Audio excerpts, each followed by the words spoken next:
DEI, that's diversity, equity, and inclusion, actually creating the exact problems we're trying to solve?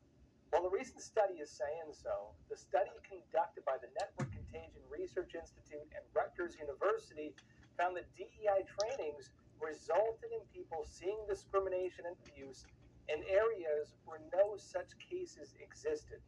It also found that people who underwent DEI trainings became more hostile and more authoritarian. This is the actual report. It says this: DEI programs purport to cultivate inclusive environments for people from diverse backgrounds and encourage greater empathy in interpersonal interactions. It says a key component of DEI offerings lies in diversity pedagogy, lectures, trainings, and educational resources ostensibly designed to educate participants about their prejudice and bias in order to eliminate discrimination. It says as institutions across corporate and educational sectors increasingly embed diversity, equity, and inclusion into their foundational strategies, it is crucial to evaluate the effectiveness of common aspects of this pedagogy. It says, taken together, the limited evidence suggests that some DEI programs not only fail to achieve their goals, but can actively undermine diversity efforts. Specifically, mandatory trainings that focus on particular target groups can foster discomfort and perceptions of unfairness. It says DEI initiatives seen as affirmative action rather than business strategy can provoke backlash, increasing rather than reducing racial resentment. And diversity initiatives aimed at managing bias can fail, sometimes resulting in decreased representation and triggering negativity among employees. In other words, some DEI programs appear to backfire. When they say some and when they say it's limited, the basic nature of this research they did was they were not able to get access to some of the training materials because they're copyrighted or behind different protections and things like that. And so the limits on the study were not because they're saying it was a limited finding. It was because they were given limited access by the organizations that do these types of trainings. Now, personally, I'd say that DEI programs are not backfiring.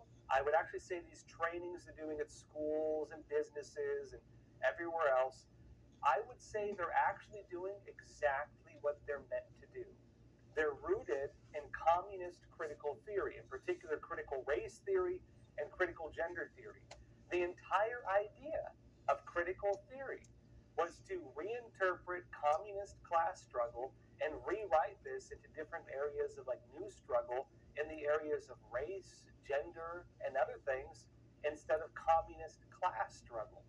Because remember, the old communist ideas with Marx and Engels and so on, it was about the bourgeoisie and the proletariat, the rich and the poor, the upper class and the lower class. Communists found they couldn't export that to the United States because America, we have more fluid class structures. You can move between classes in this country. And so class warfare doesn't resonate as much with Americans. So they had to look at what separates Americans. And they found, well, religions, we have diversity. Ironically, we're a very diverse country. Various religions, various racial groups, various cultures. Now they've created other things like various identities. And so they capitalized on these things and created artificial divisions between the different groups in this country in order to expand the communist ideology. Meaning the very purpose of these is to create animosity. The exact purpose of this is to make people begin to see other groups as their enemies, because that's what communism does by design. That was the whole nature of class struggle. Now, of course, I'd imagine many people pushing the DEI agenda, I would imagine a lot of them don't see it that way. I think a lot of them actually believe they're fighting against things like racism and so on, right? I've met some of them genuinely believe it. But the new studies are important, though. They show that DEI does not achieve what they hope it will achieve. DEI creates hatred. It creates hatred. And back to that study, let me show you this. One of the big things it found was that DEI trainings caused people to start perceiving the problems that they were taught existed, even when the problem does not actually exist. And not only that, but some of the DEI trainings even cause people to become more suspicious of others, to become more authoritarian, They become kind of like fascists, you could say, and to even begin looking for more extreme ways to target the people and punish the people who they artificially believe are guilty of violating the DEI policies. Let me show you exactly what the study found. This is back to it, the exact quote. It says the evidence presented in these studies reveals that while purporting to combat bias, some anti-oppressive DEI narratives can engender a hostile attribution bias and heighten racial suspicion, prejudicial attitudes, authoritarian policing, and support for punitive behaviors in the absence of evidence, mob rule, and punishment for a transgression deserving punishment, that they believe at least.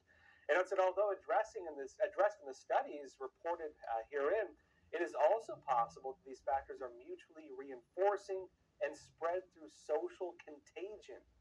It manufactures a type of contagion within society where people become more hateful.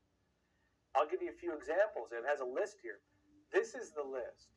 It says, 1, anti-oppressive intervention. It says DEI training rooted in anti-oppressive rhetoric introduces narratives that lead people to assume that certain groups are inherent oppressors and others as inherent victims. This then causes 2, which is increased racial suspicion. It says exposure leads to hostile attribution bias, causing participants to see discrimination where there is no evidence that discrimination has occurred, driving racial prejudice, intergroup hostility, suspicion, and division.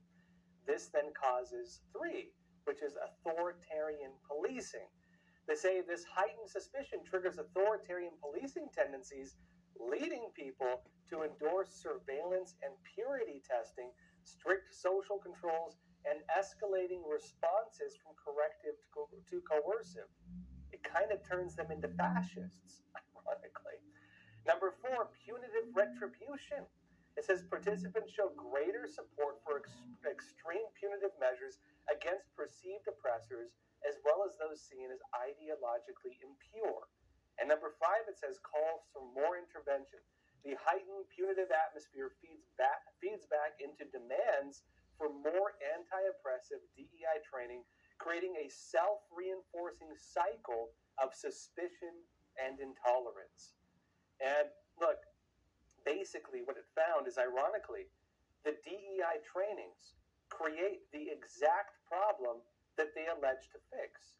DEI trainings turn people into like ideological police who recognize problems where no problems exist, who judge people, ironically, not based on their character, but by their race or their gender, and automatically assume things about those people based on race and gender, what we would traditionally call discrimination.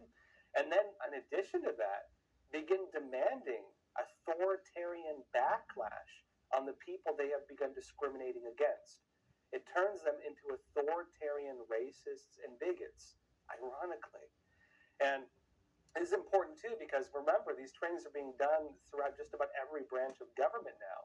Funding is being given to radical organizations doing these trainings in your schools, in your workplaces, even in the private sector. Some states make it mandatory. In New York City, for example, where I work, this is mandatory.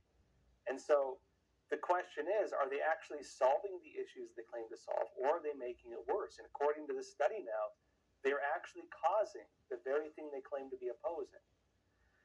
Now, folks, in other news, something interesting right now. Among the policies of the incoming Trump administration is a lot of things around transgender policies, they call them. And doctors right now are facing possible lawsuits.